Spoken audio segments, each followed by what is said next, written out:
अध्यात्म विज्ञान कोई धर्म या संप्रदाय नहीं है, ये स्पिरिचुअल साइंस है जो कुदरत के कानून पर आधारित है। ये विज्ञान पूरे ब्रह्मांड के सभी रहस्यों को उजागर करता है और जीवन के सभी पहलुओं को समझने के लिए एक नई दृष्टि देता है। इसी को आर्ट ऑफ विजन कहते हैं, दुनिया को देखने की एक नई दृष्टि, जो अध्यात्म विज्ञानी परम पूज्य स्वामी श्री कमलेशानंद जी के निर्देशन में सनातन सत्य का अनुसंधान कर हमारे जीवन को प्रकाशित करे। जय सच्चिदानंद। तो लोग कैसे कैसे बात करते हैं, आप समझे। हमारे एक महाशय कहता है कि स्वामी जी, हमारे गुरु जी मौन लेते हैं तो मैं भी मौन लेना चाहता हूँ। मैंने अपना मौन लेना कोई गलती नहीं है, मगर मौन लेके अचीव क्या करना चाहते हैं। मौन ये कोई समाधान नहीं है। क्या बताया? मौन ये कोई समाधान नहीं है। अंदर भी सोचते हैं तो मौन नहीं है, बाहर लिखते हैं तो मौन नहीं है। मौन तो अंदर बाहर दोनों का होना चाहिए। अंदर विचार करते रहोगे, बाहर लिखान पट्टी करते रहोगे तो ये मौन नहीं है। थोड़े समय के लिए आपने भाषा को विराम दिया है, मगर मौन नहीं है। मौन का मतलब है वैराग्य दशा। क्या है?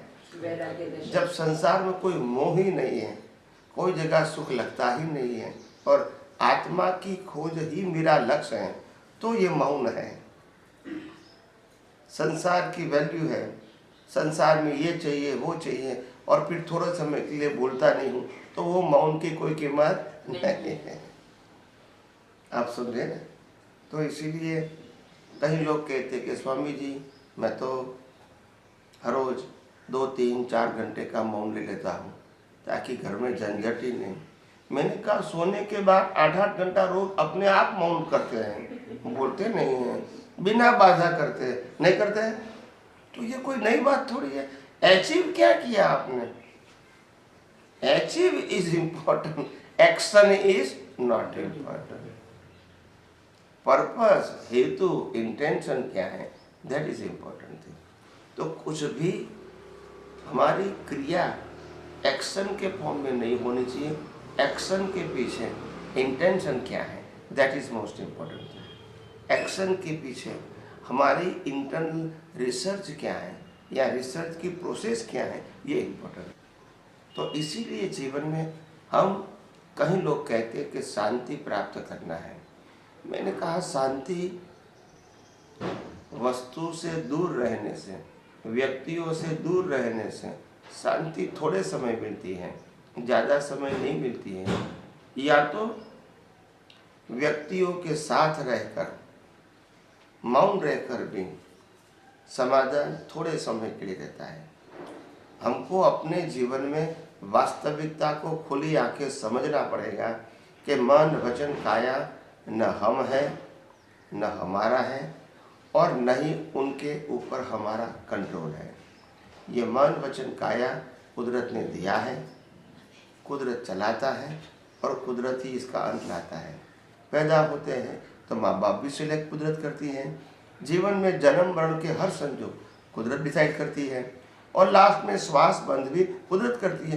तो हम कहाँ हैं, हमारा कंट्रोल कहाँ है, बात तो बतानी पड़ेगी ना जी। अगर आप नहीं है, आपका कंट्रोल नहीं है, तो फिर इतना टेंशन क्यों?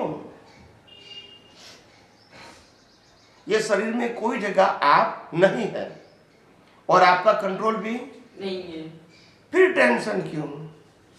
जबरदस्ती मानते हैं हम शरीर है, हम चलाते हैं, हम विचार करते हैं, हम बोलते हैं, हम क्रिया करते हैं, जबरदस्ती मानते हैं और फिर कहते हैं कि आज क्यों नहीं बोला। बोला क्या करूं, बोलना तो तय किया था, निकला ही नहीं। तो पहले समझ लो ने, नहीं हम तो अब चाहे तो कुछ भी अच्छे बुरे विचार कर सकते हैं अपनी प्रगति के लिए। फिर हम कहते हैं आज रात क्यों नहीं सो पाए। बोला सोना तो चाहता था, विचार ही बंद नहीं हुए। नहीं, आप कंट्रोल तो बंद कर दो ना। दो बात क्यों करते हो? मैं भी करता हूँ, कंट्रोल भी नहीं है। दो बात कैसे कर सकते हैं? एक बात करो, कंट्रोल है तो स्टॉप करो, कंट्रोल नहीं है तो मना कर दो, कंट्रोल नहीं है, खत्म हो गई बात। है भी नहीं भी है, ये कोई उत्तर है? हर बातों में हम कंफ्यूज हैं। क्या है? कंफ्यूज। और दूसरे को भी कंफ्यूज करते हैं। तो कहने का मतलब सीधी सरल बातों को स्वीकार करने का, समझने का या अनुभव करने का प्रयास करो कि शरीर हम हो नहीं सकते, क्योंकि शरीर का कोई पार्ट्स हमारा नहीं है और अंत में शरीर को जला दिया जाएगा तो राख भी यहाँ ही रहेगी। बोलते नहीं है। और हमारी है तो फिर ले जाओ।